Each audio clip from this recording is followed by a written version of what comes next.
Hello everyone. In today's lesson, we're going to deal with gerunds and infinitives. What are gerunds and infinitives, and how do we use them? Gerunds and infinitives are forms of verbs that act like nouns.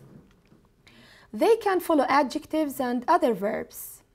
Gerunds can also follow prepositions. When do we use gerunds and infinitives?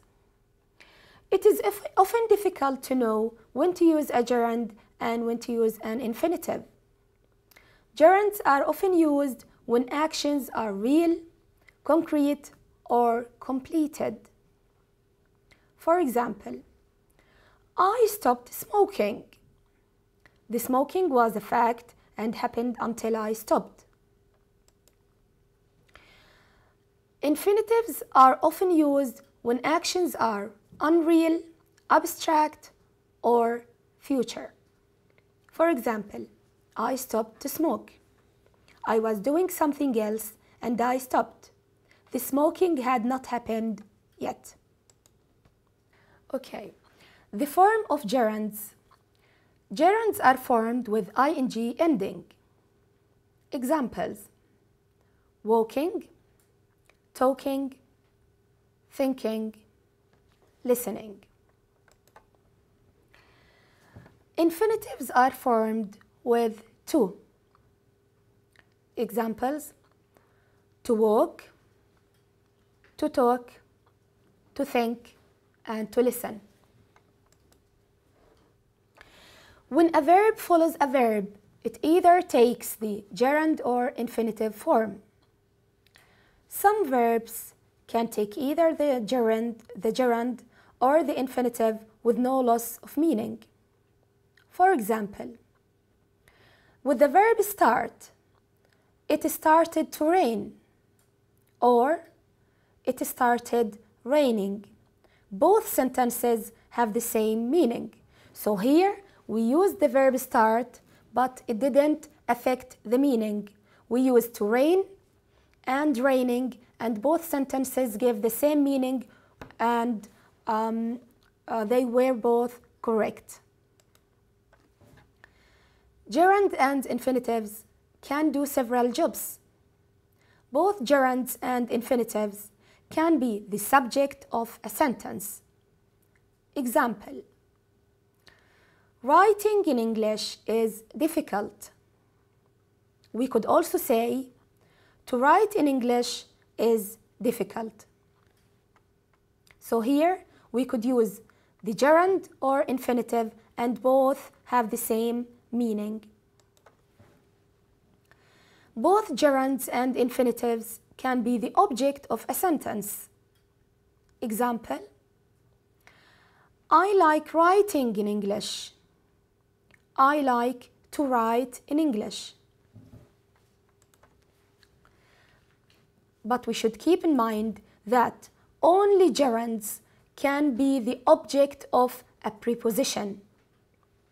Example: we are talking about writing in English, but we cannot say we are talking about to write in English.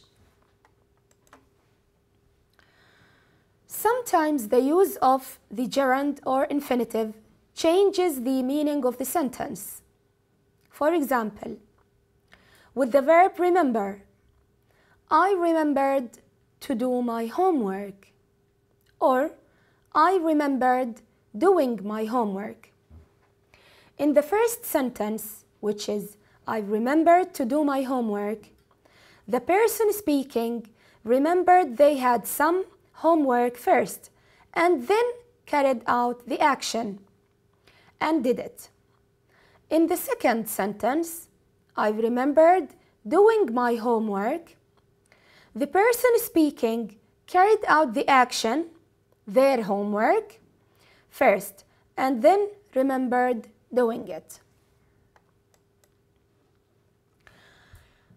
For other verbs, only take one or the other. Unfortunately, there is no rule as to which form of the verb takes. The same is true when the verb follows an adjective. The best way to learn their correct use is with practice. These lists may help you. These are some of the verbs that should be followed by an infinitive. Example, the verb agree. We say she agreed to speak before the game. Agreed is followed by infinitive. Other verbs are such as consent, continue, hope, plan, stop, start are also followed by infinitive.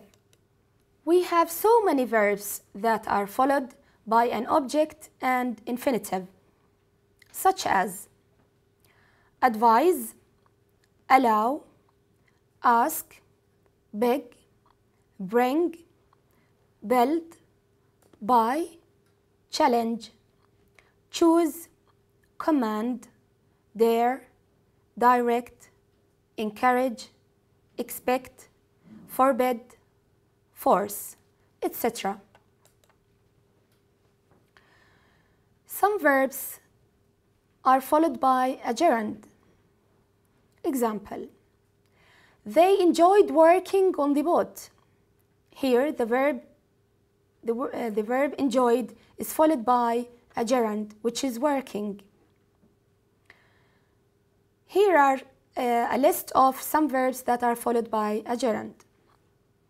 Admit, advise, appreciate, avoid, can't help, complete, consider, delay, deny, detest, dislike, enjoy, escape, excuse.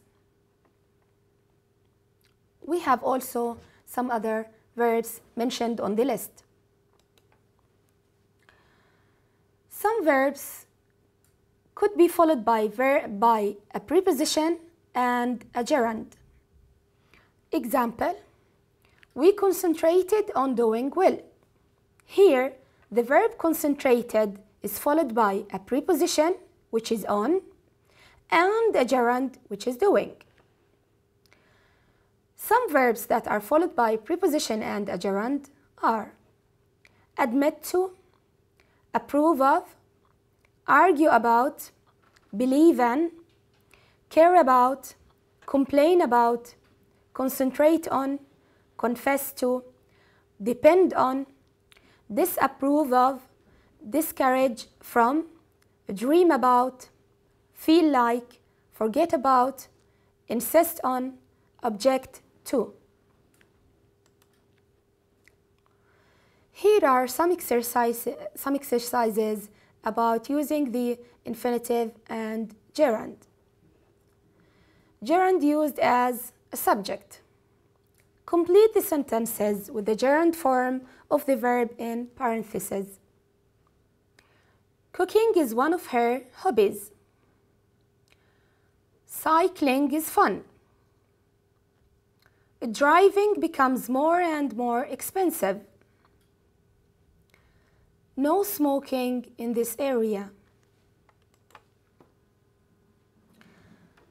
Now we have a story about Nouri, who is a student, and I'd like you to have a look at it with me, and in which we should use either the gerund or the infinitive. Nouri was in his first year at university, studying history. He was rather a lazy student, and he tended to avoid the verb work. It becomes working whenever he could. In the middle of the semester, his history professor gave out an assignment due in 2 weeks. Nouri intended doing the assignment, but he postponed writing it for a week. The following week, he forgot to do it. The night before the assignment was due, he suddenly remembered it and rushed to the library. He tried to read as much as possible on the topic, but there wasn't enough time. Nouri considered asking for more time to do his paper, but the history professor was known to be very tough on students. So finally, he decided to cheat and copy his paper from somewhere else. He found an old article on the same topic and quickly typed it out. The next day, he submitted the paper. The following week, he was alarmed to see the professor approaching him, looking angry. "Is this your own work or did you copy it?" asked the professor. Nouri denied copying the paper. "If you expect me to believe that, you must think I'm very stupid," said the professor. "Every word is taken from an article I wrote myself 5 years ago. Did you really think I would forget writing it?" This was our lesson for today. Thank you very much for listening. I hope you enjoyed it and find it fun. Take care and goodbye.